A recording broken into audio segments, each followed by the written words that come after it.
ओं श्री परमात्मने नमः। ओं श्री परमात्मने नमः। ओं श्री परमात्मने नमः। ओं नमः श्री भगवते वासुदेवाय। ओं नमः श्री भगवते वासुदेवाय। ओं नमः श्री भगवते वासुदेवाय।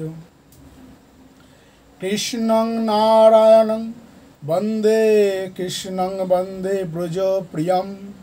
कृष्णं द्वैपायनं वंदे कृष्णं वंदे पितासुतं। हे कृष्ण करुणा सिंधु दीनबंधु जगत्पते गोपेश गोपिका कांतो राधाकांतो नमोस्तुते। श्रीमद् भागवत महापुराण प्रथम स्कंद থেকে আমরা পাঠ করব।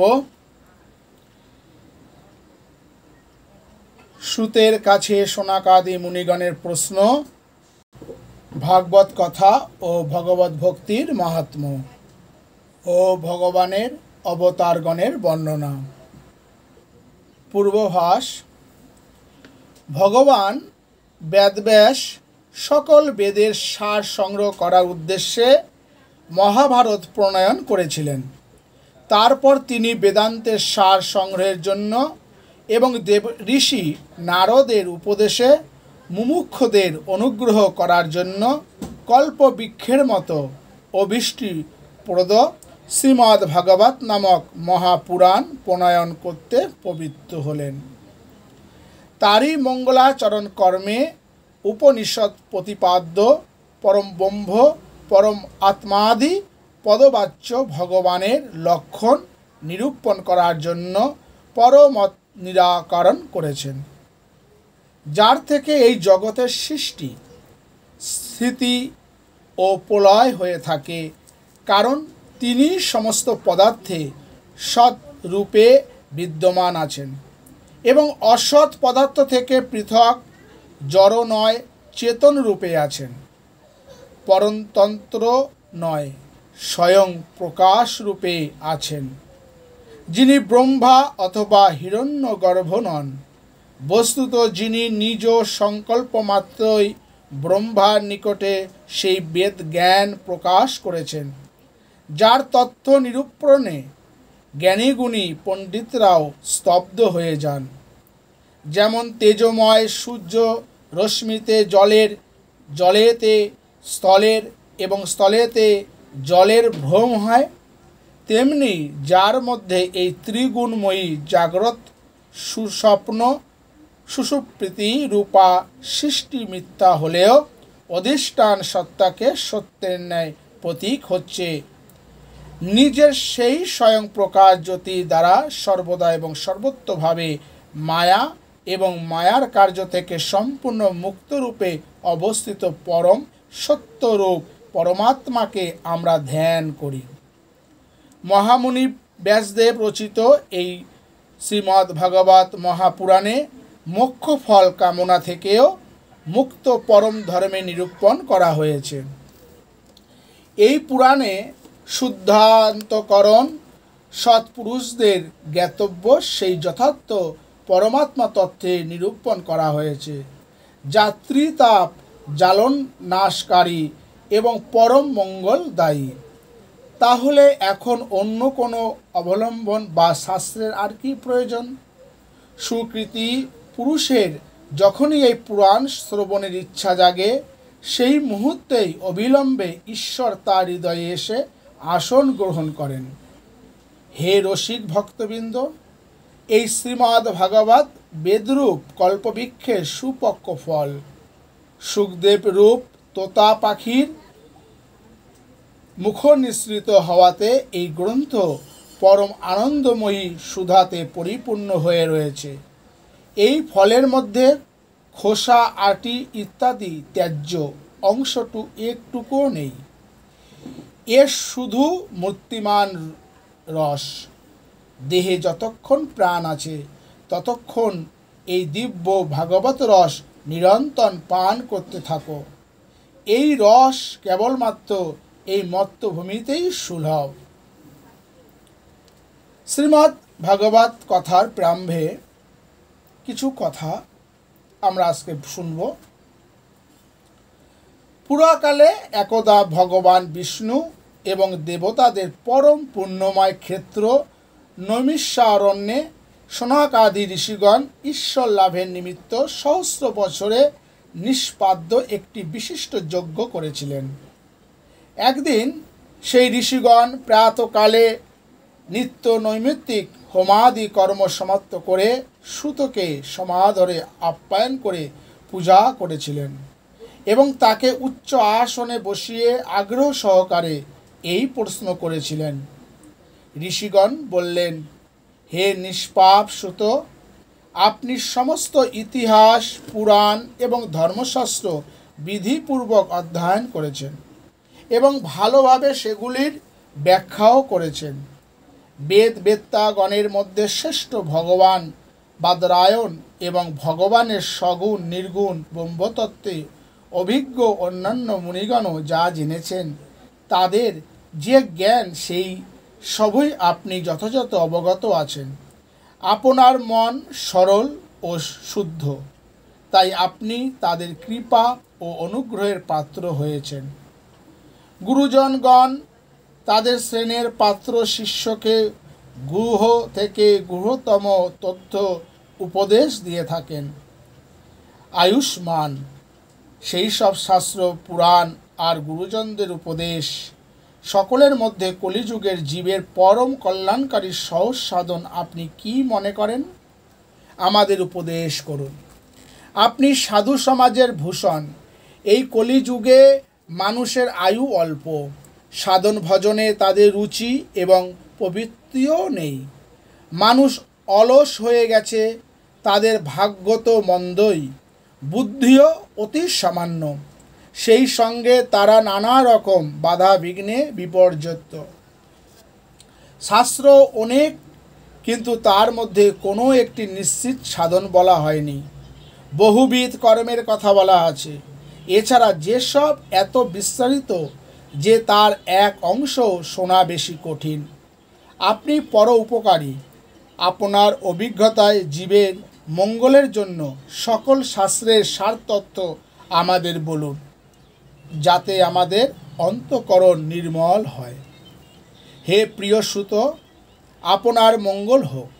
যদুবংশীয়দের রক্ষক ভক্তবৎসল ভগবান শ্রীকৃষ্ণ বসুদেবের পত্নী দেবকীর গর্ভে কেন অবতীর্ণ হয়েছিলেন তা তো আপনি জানেনই।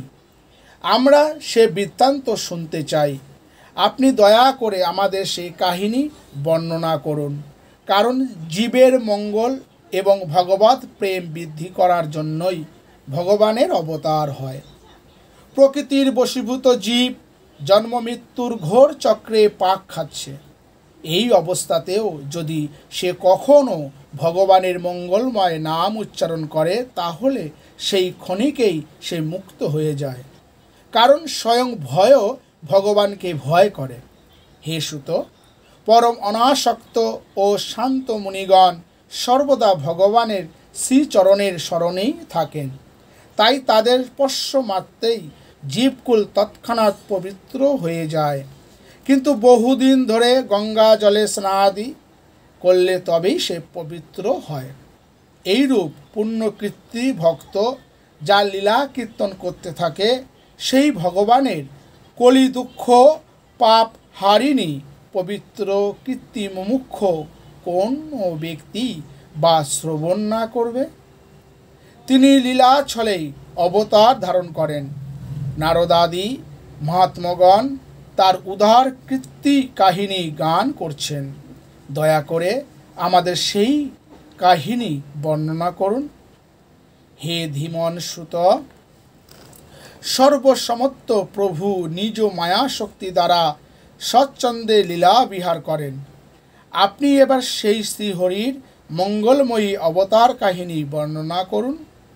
পুণ্যকীর্তি ভগবানের লীলা লহরী শুনতে শুনতে আমাদের কখনো তৃপ্তি হতে পারে না, কারণ রসজ্ঞ শ্রোতার পদে পদে ভগবানের লীলার মধ্যে নব নব রসের অনুভূতি হয়।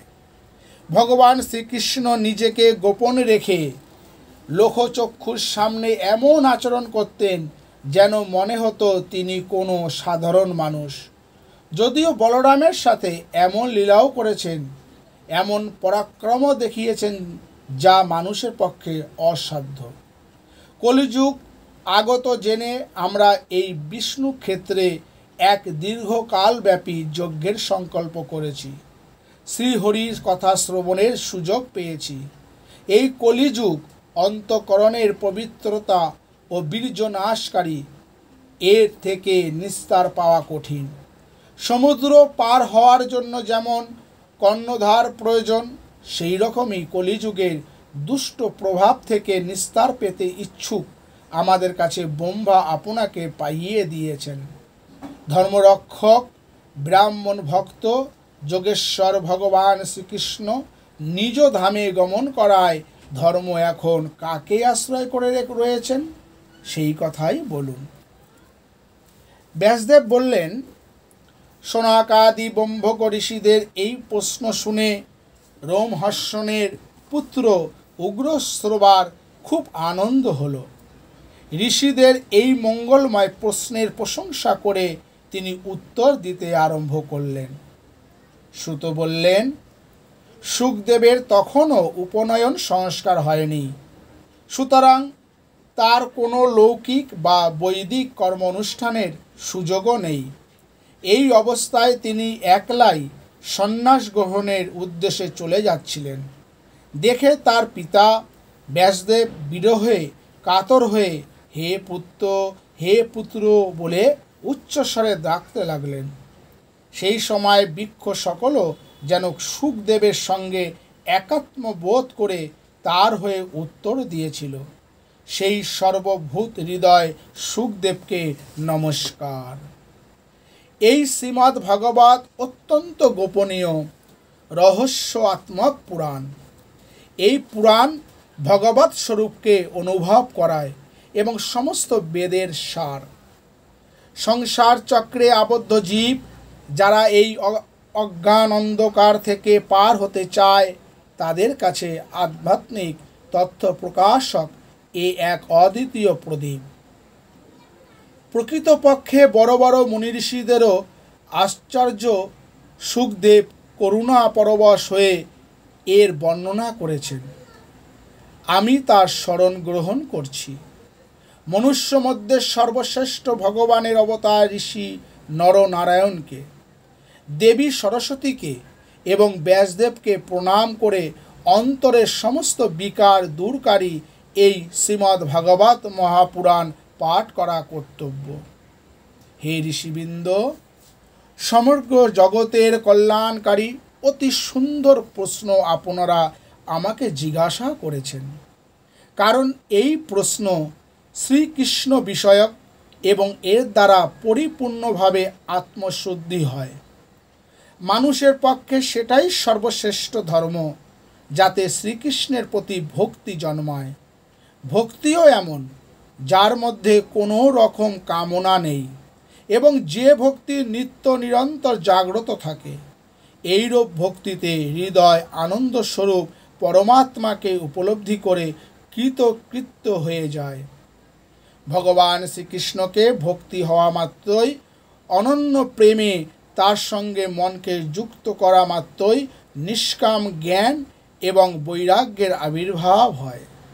ঠিক ঠিক ধর্ম পালন করেও যদি মনুষ্য হৃদয়ে ভগবানের লীলা কথার প্রতি অনুরাগ না জন্মায়, তাহলে সেই কর্ম বৃথা শ্রম মাত্র। ধর্মের ফল হলো মোক্ষ, তার ফল অর্থলাভ নয়। অর্থ কেবল ধর্মকর্মের অনুষ্ঠানের জন্য। ভোগবিলাস বা ভোগ পদার্থ লাভ ধর্মকর্মের ফল নয়। ইন্দ্রিয়ের তৃপ্তি বিষয় ভোগের ফল নয়। বিষয় ভোগ প্রয়োজন কেবলমাত্র জীবন নির্বাহের জন্য। জীবনের লক্ষ্য হল তথ্য জিজ্ঞাসা। নানা রকম কর্মের অনুষ্ঠান করে স্বর্গাদি লাভ করাও এর ফল বা লক্ষ্য নয়।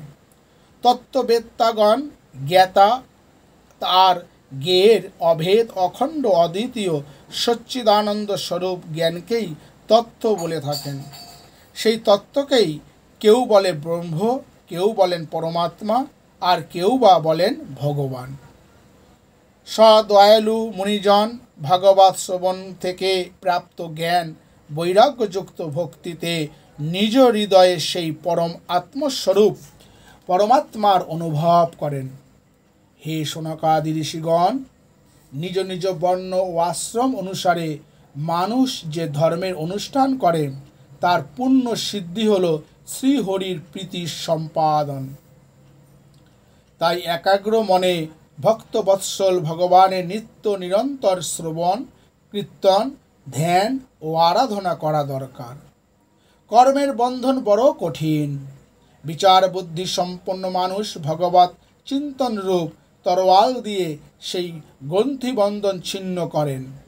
অতএব সেই ভগবত লীলা কথামৃতে এমন কোনো মানুষ আছে যার অনুরাগ হবে না?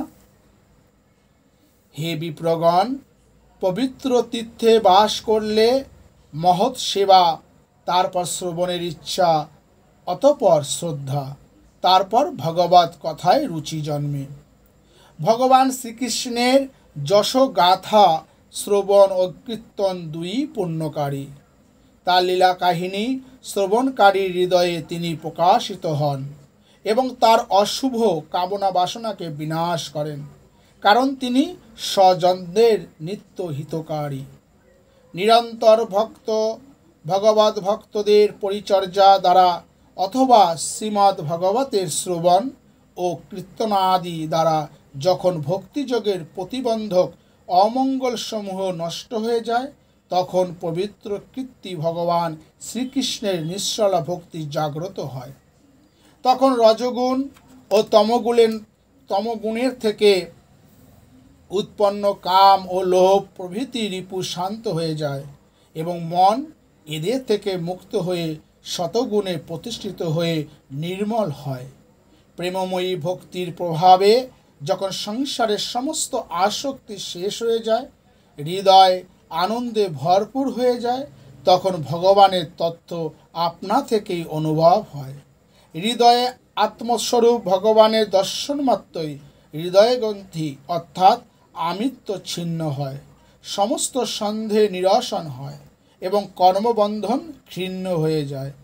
পণ্ডিত ব্যক্তিরা এই জন্যই সর্বদাই অত্যন্ত আনন্দ সহকারে ভগবান বাসুদেব শ্রীকৃষ্ণের ভক্তি করে থাকেন, যার দ্বারা আত্মপ্রসাদ লাভ হয়ে থাকে। প্রকৃতি, ত্রিগুণ, আত্মিকা, সতরজ আর তম, এই তিনটি গুণকে স্বীকার করে এবং মধ্যে অধিষ্ঠিত হয়ে এদের আশ্রয় করে এক অদ্বিতীয় পরমাত্মায় সৃষ্টি, স্থিতি ও সংহারের জন্য ব্রহ্মা, বিষ্ণু, মহেশ্বর এই তিনটি রূপে প্রকাশিত হন। তবুও বিশুদ্ধ শত মূর্তি ভগবান শ্রীহরির থেকে মানুষের পরম মঙ্গল হয়ে থাকে। যেমন পৃথিবীর পরিণাম পৃথিবীজাত, কাঠের থেকে ধোয়া শ্রেয়, কারণ কাঠের নিজের কোনো গমনাদি ক্রিয়া হয় না, আলো হয় না, কিংবা ধোয়ার গতি ও আলো আছে। আবার ধোয়ার থেকেও শ্রেষ্ঠ হলো অগ্নি, কারণ বেদোক্ত যাগ যজ্ঞাদি দ্বারা অগ্নি সদ্গতি প্রদান করে। তেমনি তমগুণ থেকে রজগুণ শ্রেষ্ঠ, আর রজগুণ থেকেও শতগুণ শ্রেষ্ঠ, কারণ শতগুণই ভগবত দর্শন ব্রহ্ম সাক্ষাৎকার করাতে পারে। প্রাচীন যুগে মহাত্মাগণ স্বীয় কল্যাণের জন্য বিশুদ্ধ শতগুণময় ভগবান বিষ্ণুরই পূজা করতেন। আজও যারা তাদের অনুসরণ করে তারাও কল্যাণ লাভ করে। যারা এই ভবসাগর পার হতে চায়, যদিও তারা কারো নিন্দা করে না বা কারো দোষ দেখে না, তবুও ভীষণ মূর্তি তমগুণী, রজগুণী, ভৈরব আদি ভূতপতি প্রজাপতিদের পূজা না করে শতগুণী বিষ্ণু ভগবান এবং তার অংশ অভূত অবতারগণেরই পূজা করে। কিন্তু রাক্ষস ও তামস স্বভাবপন্ন মানুষ ধন, ঐশ্বর্য ও সন্তান কামনায় ভূত, প্রজাপতি ও প্রভৃতি দেবতাদের পূজা করে, কারণ এই সব মানুষদের স্বভাবও ওই সব দেবতাদের স্বভাবের অনুবর্তী। সমগ্র বেদের তাৎপর্য বাসুদেবেরই প্রতিপাদন। যজ্ঞের উদ্দেশ্য ভগবান শ্রীকৃষ্ণ। যোগ সম্পাদনও শ্রীকৃষ্ণের উদ্দেশ্যকেই করা হয় এবং সমস্ত কর্মের পরিসমাপ্তিও শ্রীকৃষ্ণই স্বয়ং। জ্ঞানের দ্বারা ব্রহ্মস্বরূপ শ্রীকৃষ্ণকেই পাওয়া যায়। তপস্যা শ্রীকৃষ্ণের প্রসন্নতার জন্যই করা হয়।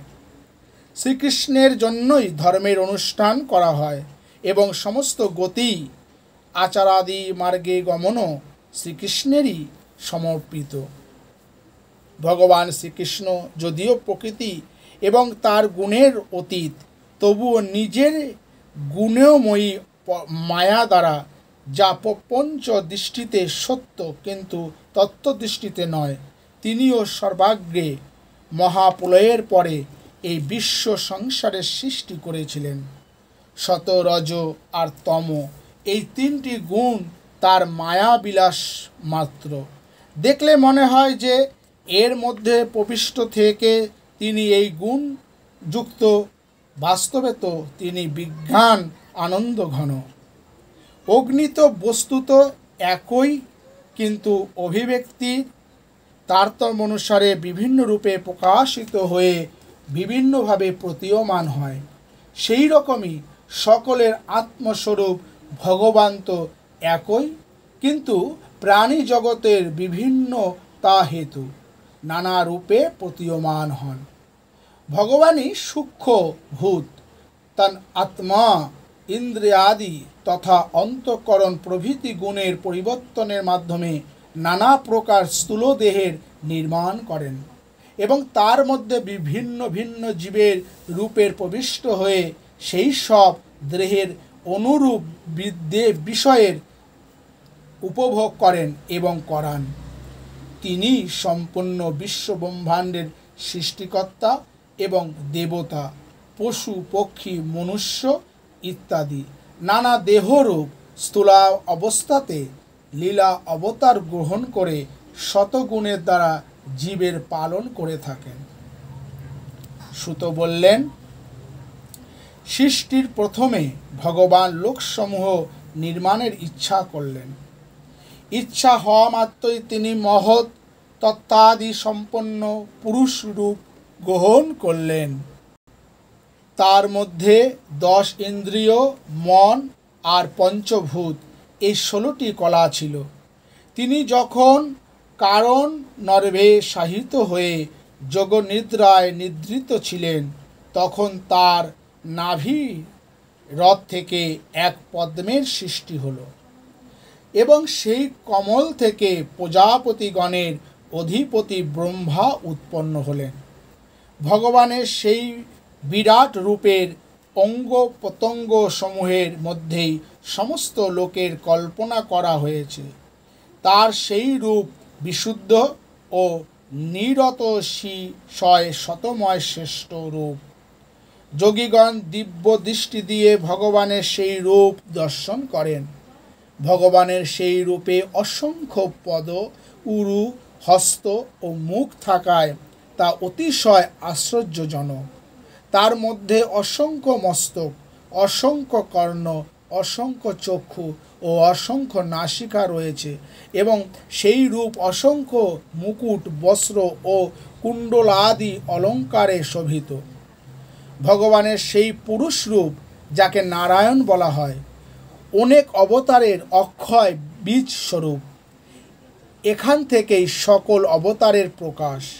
এই রূপের ক্ষুদ্রাতি ক্ষুদ্র অংশ দ্বারা দেবতা, পশুপক্ষী ও মানুষাদি দেহের সৃষ্টি হয়।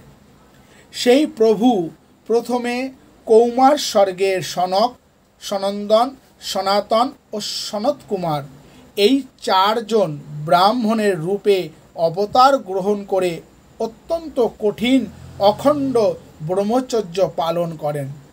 দ্বিতীয়বার এই বিশ্বের মঙ্গলের জন্য সমস্ত যজ্ঞের অধীশ্বর সেই ভগবানই রসাতলগতা পৃথিবীকে উদ্ধারের জন্য বরাহ রূপে গ্রহণ করেন।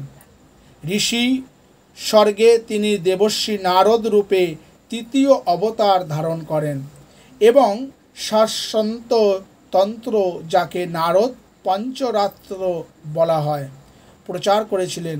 সেই তন্ত্রে কর্মের দ্বারা কি করে কর্মবন্ধনের থেকে মুক্তি পাওয়া যায় তার বর্ণনা আছে। ধর্মের পত্নী মূর্তির গর্ভে তিনি নরনারায়ণ রূপে চতুর্থ অবতার গ্রহণ করেন। এই অবতারে ঋষি রূপে মন ও ইন্দ্রিয়ের সর্বথা সংযম করে খুবই কঠিন তপস্যা করেছিলেন। পঞ্চম অবতারে তিনি সিদ্ধগণ শ্রেষ্ঠ কপিল রূপে আবির্ভূত হন এবং কালবশত লুপ্তপ্রায় তত্ত্বসমূহের নিশ্চায়ক সাংখ্যশাস্ত্র আসুরি নামক ব্রাহ্মণকে উপদেশ করেছিলেন। অত্রি পত্নী অনুসুহার প্রার্থনায় ষষ্ঠ অবতারে তিনি অত্রি মুনির পুত্র দত্তাত্রেয় নামে জন্মগ্রহণ করেছিলেন। এই অবতারে তিনি অলক্র, প্রহ্লাদ প্রমুখকে ব্রহ্মজ্ঞান উপদেশ করেছিলেন। সপ্তমবার রুচি নামক প্রজাপতির পত্নী আকুতির গর্ভে যজ্ঞ নাম নিয়ে তিনি অবতরণ করেছিলেন। সেই অবতারে তিনি নিজ পুত্র জাম প্রমুখ দেবগণের সাথে স্বয়ম্ভূ মন্বন্তর প্রতিপালন করেছিলেন। রাজা নাভির পত্নী মেরু দেবীর গর্ভে ঋষভদেব রূপে ভগবান অষ্টম অবতার রূপে জন্মগ্রহণ করেছিলেন। এই অবতারে তিনি পণ্ডিতগণকে সমস্ত আশ্রমের শ্রেষ্ঠ পরমহংস সেবিত পথ প্রদর্শন করেছিলেন। ঋষিদের প্রার্থনায় নবমবার তিনি রাজা পৃথু রূপে এসেছিলেন। হে শৌনকাদি ঋষিগণ, এই অবতারে তিনি পৃথিবী থেকে সমস্ত ঔষধি প্রভৃতি বস্তু দহন করেছিলেন। এর ফলে পৃথু অবতার অতীব কমনীয় হয়েছিল। চাক্ষুষ মন্বন্তরের শেষে যখন সমগ্র ত্রিভুবন সমুদ্র প্লাবিত হয়েছিল, তখন তিনি মৎস্যের রূপে দশম অবতার গ্রহণ করেছিলেন এবং পৃথিবী রূপ নৌকাতে আহরণ করিয়ে পরবর্তী মন্বন্তরের অধিপতি বৈবস্বত মনুকে রক্ষা করেছিলেন। দেবতা এবং দানবেরা যখন সমুদ্র মন্থন করেছিলেন, সেই সময় কূর্মরূপ ধারণ করে তিনি একাদশ অবতার রূপে জন্মগ্রহণ করে মন্দার পর্বতকে নিজের পিঠে ধারণ করেছিলেন। দ্বাদশবার ধন্বন্তরী মূর্তি ধারণ করে অমৃত ভাণ্ড হাতে নিয়ে সমুদ্র থেকে উঠে এসেছিলেন এবং ত্রয়োদশ অবতারে মোহিনী রূপ ধারণ করে দানবদের মোহিত করে দেবতাদের অমৃত পান করিয়েছিলেন। চতুর্দশ অবতারে তিনি নৃসিংহ হরণরূপ পরিগ্রহ করে নিজের নখ দিয়ে প্রবল পরাক্রান্ত দৈত্যরাজ হিরণ্যকশিপুর বুক বিদীর্ণ করেছিলেন। যেমনভাবে কটকার যারা মাদুর বনের এরকা তৃণবিশেষ নখ দিয়ে বিদীর্ণ করে। পঞ্চদশ অবতারে বাবন রূপ ধারণ করে তিনি দৈত্যরাজ বলির যজ্ঞস্থল গমন করেন।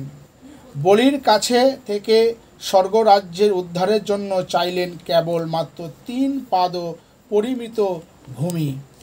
ষোড়শ অবতারে পরশুরাম রূপে ক্ষত্রিয় নৃপতিদের ব্রহ্মবিদ্বেষী ও ব্রাহ্ম হন্তা রূপে দেখে ক্রুদ্ধ হয়ে তিনি 21 বার পৃথিবীকে নিক্ষত্রিয় করে দিয়েছিলেন।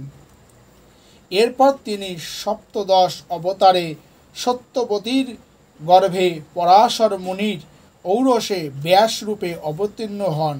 সেই সময় মনুষ্যগণকে অল্প বুদ্ধি দেখে বেদরূপ বৃক্ষের শাখা বিভাজন করেছিলেন। অষ্টাদশ অবতারে দেব কার্য সম্পাদনের জন্য নরপতি রূপে রাম অবতার গ্রহণ করেন এবং সেতু বন্ধন, রাবণ বধ প্রভৃতি নানাবিধ বিরচিত লীলা করেছিলেন। 19 এবং 20 অবতারে যদু বংশে তিনি বলরাম ও ও শ্রীকৃষ্ণ নাম নিয়ে প্রকট হয়ে পৃথিবীর ভার হরণ করেছিলেন।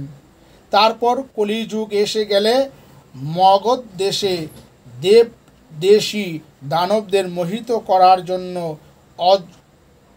অজনের পুত্ররূপে বুদ্ধ অবতার হবেন।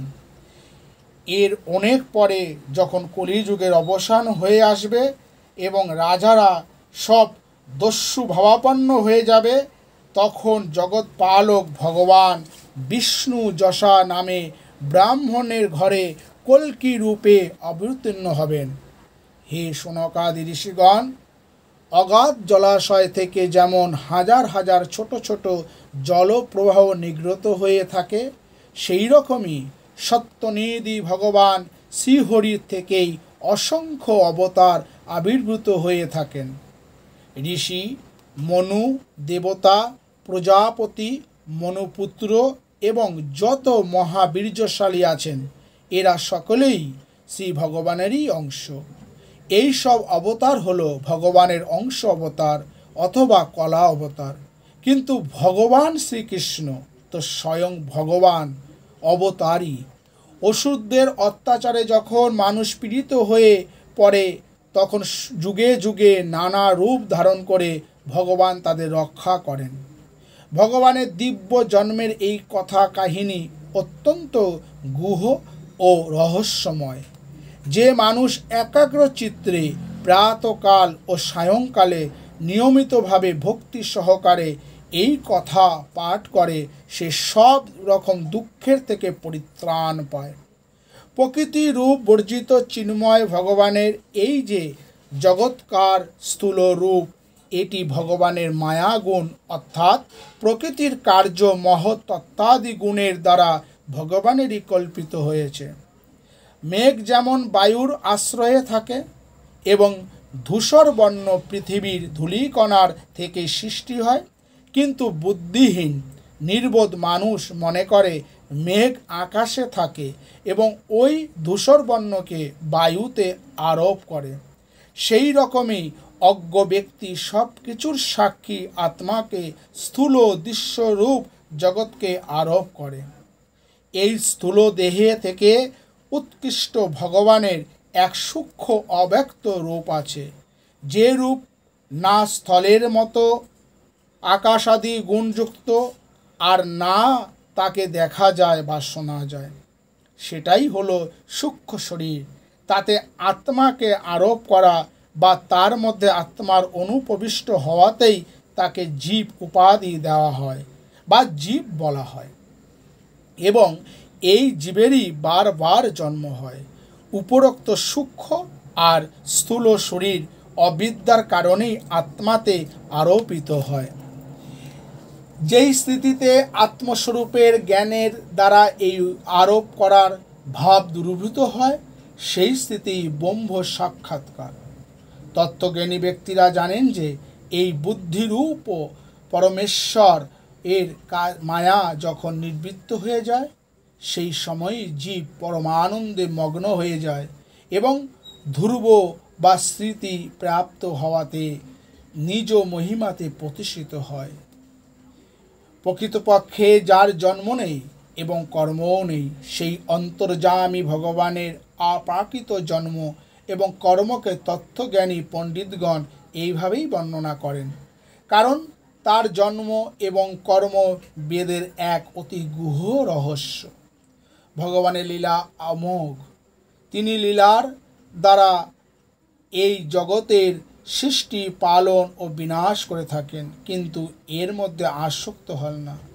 জীবের হৃদয়ে গুপ্ত থেকে জ্ঞানেন্দ্রিয় এবং মনের নিরন্তর রূপে সমস্ত বিষয়ের রস উপভোগ করেন, কিন্তু তার থেকে অর্থাৎ উপভোগ রূপ কর্মের থেকে দূরে থাকেন। তিনি পরম স্বতন্ত্র। এই সব বিষয় রূপ রস, গন্ধ ইত্যাদি তাকে কখনো লিপ্ত করতে পারে না।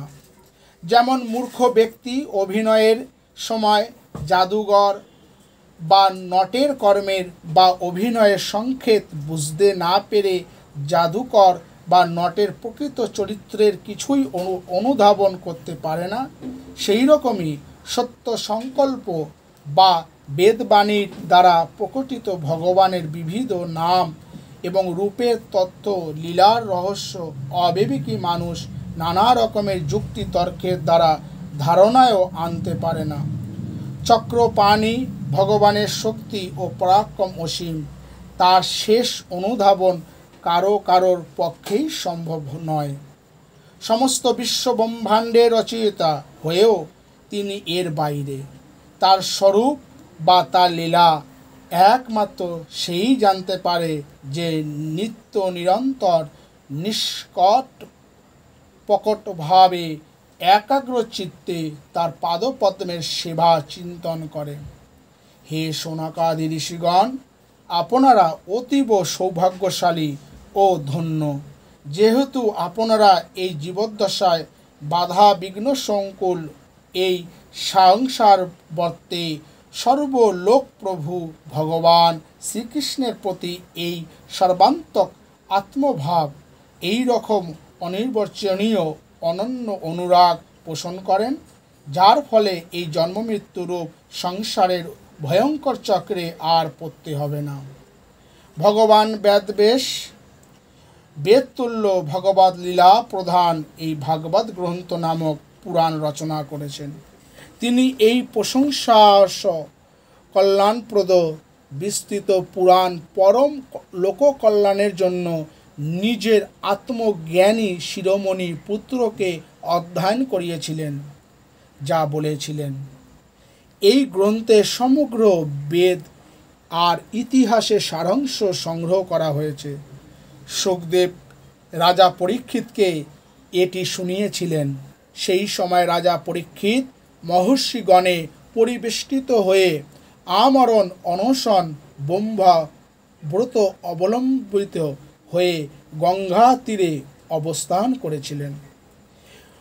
ভগবান শ্রীকৃষ্ণ ধর্ম ও জ্ঞান প্রভৃতিকে সাথে নিয়ে নিজের পরম ধামে গমন করার পর এই কলিযুগের জ্ঞান চক্ষু রহিত অজ্ঞানীদের অজ্ঞানতার দূর করার জন্য এই শ্রীমদ্ ভগবত পুরাণ রূপ জ্ঞান সূর্য প্রকটিত হয়েছে।